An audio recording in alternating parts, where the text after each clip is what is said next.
పౌర్ణమి చాలా విశిష్టమైనటువంటి రోజు. మనకి సనాతన ధర్మంలో గురువు లేని విద్య గుడ్డి విద్య. గురువు లేకపోతే అసలు ఆ జీవితానికి పరిపూర్ణత సిద్ధించదు.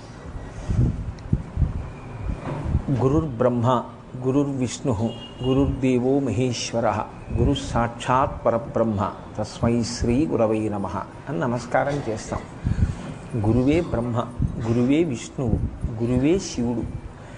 ముగ్గురు మూర్తుల స్వరూపమైనటువంటి ఆ పరబ్రహ్మస్వరూపుడైనటువంటి గురువుకు నమస్కరించుచున్నాను. అసలు యథార్థం మాట్లాడితే ప్రథమ నమస్కారం గణపతికి.